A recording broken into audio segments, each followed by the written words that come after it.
అక్షరాత్మకత ఉన్నది. అంటే అక్షరాల మీద కూడా మనం రాళ్ళను పెంచడం, చిత్తగింజలు పెంచడం ఇట్లా. భాషాభివృద్ధి అంటే మాట్లాడడం వల్ల పిల్లలకు మనం ఏ విధంగా పెంచాలి అని చెప్పడం వల్ల కూడా వాళ్ళకు అర్థమవుతుంది భాష. శరీర అభివృద్ధి అంటే స్థూల కండరాల అభివృద్ధి.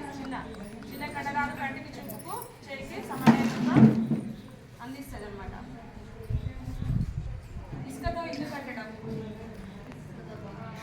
ఈడవుడు ఇసుకతో బొమ్మలు చేయడం, ఆకులతో బొమ్మలు చేయడము, కట్టెలతోటి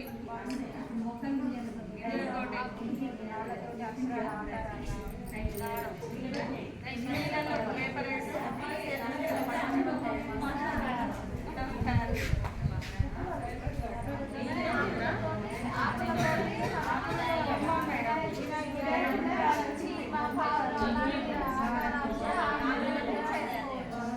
అంటే ఈ ఆలోచనతోటి మనం ఏ బొమ్మైనా తయారు చేసుకోవచ్చు.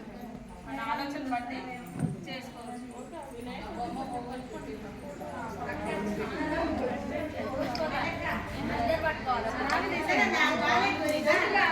అది గోడకు పెట్టి టేప్ వేస్తే అయిపోవు.